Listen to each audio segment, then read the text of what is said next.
Hey guys, welcome back to Texas and to the Biking Roots channel. Hope you guys are doing well. We just got some new bikes in today, so we're going to talk about the new Rift Zones. So a few videos ago, we talked about the Marin Rift Zone 2. So there's 3 different trims, the 1, the 2, and the XR. So if you haven't seen that video, I'll put a link in the description and above here if you want to look at more information on the Rift Zone 2. This is the 29er, but this one shipped first. But today we just got these, which are the new Rift Zone 1. So this is the entry-level model, the one that is going to go for $17.99. And we're going to talk about some of the features of this one, how it compares to the 2. So we're not going to repeat all the information we went over in the other video. If you want some more specs, you can see that video. We're going to kind of focus more on the 27.5, which a lot of them now are the same specs as the 29er. And the colors are also the same for 2023 now, which wasn't the case last year. All right, so let's get into it. So for the Rift Zone 1, you have 2 color options. You have this charcoal and black, which I think looks good. I think a lot of people will like this color.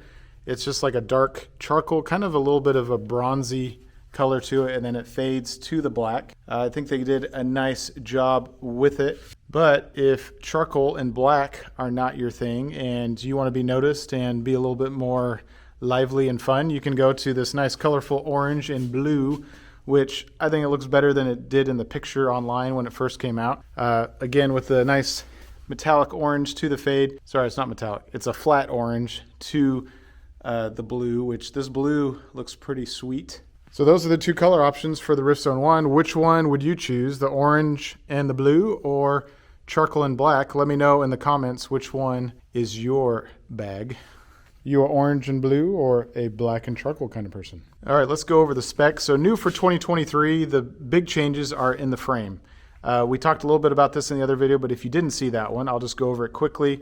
The head tube angle now is 65.5 degrees. So slacker than last year, 66.5. You also get a seat tube angle that is 2 degrees steeper than it was in the last year's version.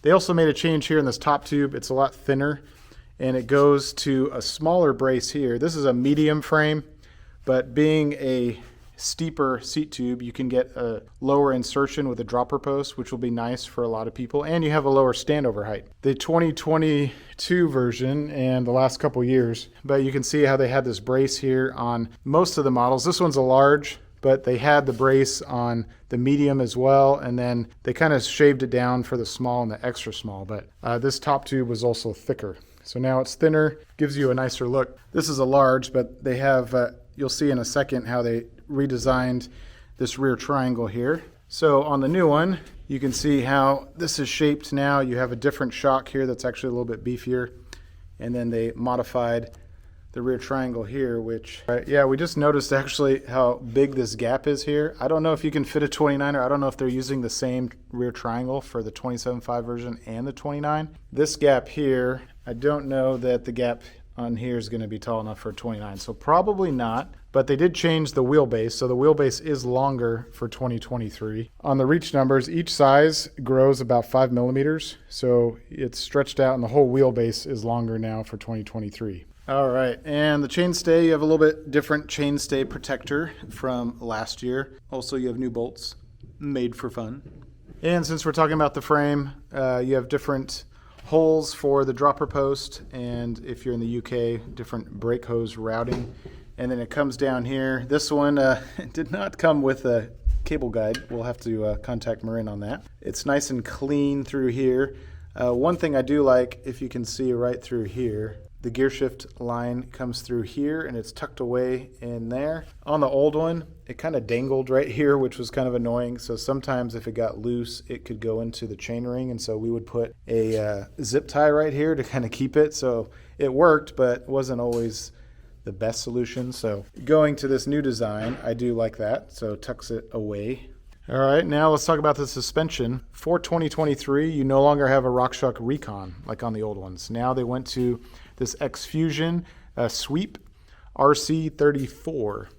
So you have bigger stanchions. These are 34 millimeter stanchions. The Rockshox Recon on the old one had 32 millimeter stanchions, so you're a little bit beefier I don't have a lot of experience on X-Fusion forks, so it'll be interesting to see how it performs out on the trail. But you do have your compression adjustment here, you have your airport here, and then you also have your rebound control up under here, which it does have a lot of adjustment versus the Recon. I'm not sure if it makes a huge change with all the clicks, but it does have, seems like it has a lot of control. For travel, for 2023 now, you have 140 millimeters, so it's up 10 millimeters from last year's. And the shock in the back, you have an X-Fusion 02R. So the X-Fusion 02R, which in name, it's the same as last year, but it has a little bit different design. I don't know exactly why it has this, but it's a little fatter here versus the old one, which was just went straight down. But you do get a little bit more travel now. Instead of 120 millimeters, you're at 130 millimeters of rear shock travel, which is nice. The cranks, you get 170 millimeters. This chainring is a 32 tooth. It's welded on, so you can't change it out.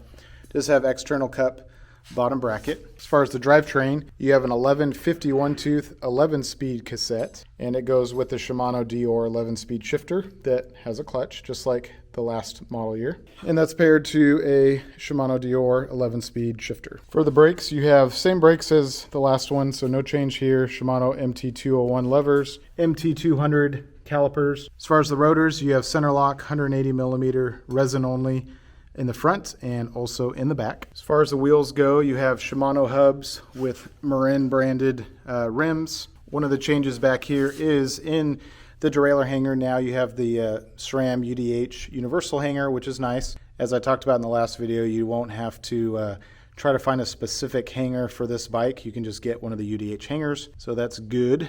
So one of the big differences between the Rift Zone 1 and your Rift Zone 2 is in the hub in the back. So on the Rift Zone 2, you get a through axle that comes standard. So that is in the hub and mounts to the rear triangle. For the Rift Zone 1, you can get a through axle, but it requires you to change out this hub. So you'd have to either get a new hub or get a new wheel, but the frame is compatible with a through axle. So if you ever do a wheel upgrade, then you would just go to it, but it does not come standard. Jared's building up one, so you can see what I'm talking about here. So yeah, instead of a through axle, you have this quick release, sort of a quick release. You still need a 5 millimeter to remove it, but this is boost spacing, so this is 148 millimeters here. This is what it looks like when you remove the wheel. It has these spacers that go on, one on each side. And for the tires, so these are the V-Tire Crown Gem 27.5 by 2.5. Tubeless ready with the DCC compound. I don't have any issues with these. They're not always as grippy, but they're better than the flow snaps that come with the Rift Zone 2, in my opinion. So yeah, Crown Gems, front and rear, 2.35s. No real changes. The saddle on this one is just like last year, but on the small, it's a little bit different. So I don't know if maybe just supply chain, some will come with that one and some may come with this one. Bars are the same, 780 millimeters long with your short 35 millimeter stem. All right, guys, well, there's a quick overview of the specs on the new Rift Zone 1 27.5. The specs are basically the same on the 29er, a few differences as far as wheelbase and reach, but colors and features and all the components are the same. So we just got our first shipment of the 27.5. I don't have an ETA yet on the 29-inch versions of the Rift Zone 1, just Rift Zone 2s. So hopefully coming soon we'll have those because those have been popular. So yeah, let me know what you guys think of the new Rift Zones. It's been one of our most popular bikes over the years. We've been carrying them since we opened the shop back in 2019.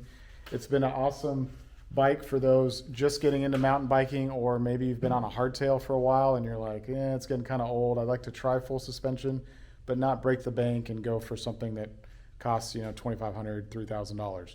So this is a great entry-level bike where for $1,799 you can upgrade it. It has all the latest standards, minus the wheel being kind of the only issue, that going to a through axle and get that 148 spacing.